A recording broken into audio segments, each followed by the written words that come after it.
नमस्कार मेरे बहुत प्यारे मित्रों। हम लोग अनुच्छेदों के बारे में चर्चा कर रहे थे, जिसमें हम लोग अनुच्छेद 1 से लेकर के यानी आर्टिकल 1 से लेकर आर्टिकल 127 तक बात कर लिए थे। आज हमारा जो टर्न है चर्चा करने का, बात करने का, वो है आर्टिकल 128, जिसमें हम लोग ये समझेंगे कि जो अवकाश प्राप्त न्यायाधीश हैं क्या वो प्रैक्टिस करने के लिए आएंगे, क्या उनसे कोई कार्य लिया जा सकेगा, इसके बारे में हम लोग बात करेंगे। बैठक से तात्पर्य यहाँ पे ये होगा कि उच्चतम न्यायालय की बैठकों में कि जब भी कोई भी डिसीजन लेना हुआ, कोई सी बात पे चर्चा करनी हो गई, किसी बात पे सुनवाई करनी हो गई, तो क्या ये जो अवकाश प्राप्त न्यायाधीश होते हैं उच्चतम न्यायालय के, क्या ये पुनः उसमें उपस्थिति अपनी दर्ज कर पाएंगे। तो हम लोग आज इसके बारे में समझेंगे। आपके मन में ये डाउट बन सकता है कि ऐसा कैसे होता है कि अगर ये उच्चतम न्यायालय के न्यायाधीश हैं तो ये आखिर उच्च न्यायालय में या फिर किसी अन्य न्यायालय में क्यों नहीं ये कार्य कर सकते हैं, प्रैक्टिस कर सकते हैं। इसके बारे में हम लोग बात कर चुके हैं ऑलरेडी पहले ही अनुच्छेदों में। तो आज हम लोग समझेंगे क्या है। यहाँ पे ये बात कही जाएगी कि कोई व्यक्ति जो है रिटायर्ड हो गया है, जो उच्चतम न्यायालय का न्यायाधीश रह चुका है, क्या हम उसको फिर से बुला करके उससे काम ले सकते हैं? हाँ, ले सकते हैं कि नहीं ले सकते, हम लोग इसके बारे में आज समझेंगे। ठीक, आइए देखते क्या है। उच्चतम न्यायालय की बैठकों में अवकाश प्राप्त यानी क्या हो गई, ये सेवानिवृत्त हो गए या फिर इनको कहा जाए ये रिटायर्ड हो चुके हैं। सेवानिवृत्त हो गए। कौन हो गए? सेवानिवृत्त मतलब रिटायर्ड हो गए। अब वो क्या हो गए? अब वो शारीरिक रूप से अक्षम हो गए। जो उन्हें डिसीजन देना चाहिए आधे घंटे में दे रहे हैं, 2 घंटे में बात कर रहे हैं। क्या हो गए हैं? वो बहुत ढीले हो गए हैं, इसलिए उनको क्या होता है, शारीरिक मानसिक रूप से वो ढीले हो जाते हैं। इस कारण से उनको क्या कर दिया जाता है, रिटायर्ड कर दिया जाता है। ठीक, अब हम लोग ये समझेंगे कि क्या होगा। उच्चतम न्यायालय के न्यायाधीश उच्चतम न्यायालय के अवकाश प्राप्त, अवकाश का तात्पर्य होता है जो रिटायर्ड न्यायाधीश हैं को किसी विशेष कार्य करने हेतु अनुरोध किया जा सकता है। ऐसी स्थिति में उसे राष्ट्रपति के आदेशानुसार भत्ते व वेतन आदि प्राप्त होंगे।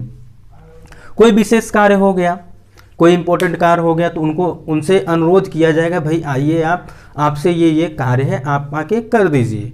तो उसके बदले में जो उनको वेतन और भत्ते मिलेंगे तो राष्ट्रपति की इच्छा के अनुसार मिलेंगे या राष्ट्रपति के जो आदेश रहेंगे उसी के अनुसार दिए जाएंगे।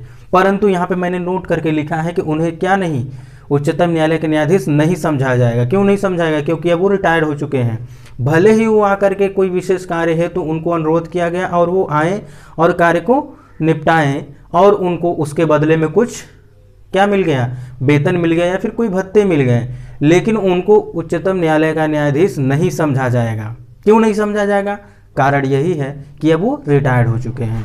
अब वो कुछ ही क्षण के लिए आए हैं, कुछ ही समय के लिए आए हैं, बस वो छोटे मोटे कार्य के लिए। ठीक, इसलिए यहाँ पर ये बात सॉरी मित्रों, इसलिए यहाँ पर क्या होगा कि आप इस बात को अवश्य ध्यान दीजिएगा। जो भी रिटायर्ड उच्चतम न्यायालय के न्यायाधीश होते हैं उनको उच्चतम न्यायालय के न्यायाधीशों की बैठकों में शामिल होने, ऐसे सामान्य स्थिति में शामिल होने का कोई वो नहीं है, अधिकार नहीं है। परंतु अगर उनको अनुरोध किया जा रहा है किसी विशेष कार्य हेतु तो आएंगे, वो उपस्थिति दर्ज करेंगे और अपने विचार भी प्रकट करेंगे, बताएंगे। और इसके साथ ही साथ उनको राष्ट्रपति के अनुसार, राष्ट्रपति जो एक प्रकार से जो आदेश दिए होंगे उन्हीं के आदेशानुसार उन्हें क्या मिलेगा, वेतन मिलेगा, भत्ते मिलेंगे। परंतु उन्हें उच्चतम न्यायालय का न्यायाधीश नहीं समझा जाएगा। अब वो आकर के काम कर दिए, अब वो कहें कि नहीं नहीं हमें समझिए आप उच्चतम न्यायालय के न्यायाधीश, तब भी नहीं समझा जाएगा। क्यों नहीं समझाया जाएगा? क्योंकि ये हमारे संविधान में मेंशन है। ये हमारे क्या है, हमारे संविधान में मेंशन है। आर्टिकल 128 क्या कह रहा है, यही कह रहा है। ठीक, राष्ट्रपति महोदय चाहें तो क्या राष्ट्रपति महोदय इन्हें कितना देंगे, अब उनके ऊपर डिपेंड करता है। वो एक दिन का कितना देते हैं, 10,000 देते हैं, 1 लाख देते हैं या फिर 1 रुपये देते हैं, ये तो डिपेंड करेगा, राष्ट्रपति के ऊपर डिपेंड करेगा वो कितना वेतन और भत्ते इनको प्रदान कराते हैं। ठीक, तो मित्रों आज हम लोगों ने बहुत ही सिंपल भाषा में और बहुत ही आसान भाषा हमने ये समझा है कि आर्टिकल 28 क्या कह रहा है, 128 क्या कह रहा है कि जो अवकाश प्राप्त न्यायाधीश हैं उच्चतम न्यायालय के न्यायाधीशों की बैठक में उनकी क्या उपस्थिति रहेगी, क्या स्थिति रहेगी, क्या उनको अधिकार मिलेंगे, उनको क्या वेतन मिलेंगे, क्या उनको उच्चतम न्यायालय के न्यायाधीश समझा जाएगा। हम इन सारे प्रश्नों के उत्तर हम लोगों को मिल गए हैं। अगर इसके बाद भी आपको कोई डाउट रह जाता है तो आप अवश्य कमेंट बॉक्स में कमेंट करिएगा, मैं नेक्स्ट वीडियो में उसके बारे में चर्चा अवश्य कर दूंगा। तो हम लोग मिलते हैं नेक्स्ट वीडियो में नेक्स्ट आर्टिकल के साथ, तब तक के लिए नमस्कार।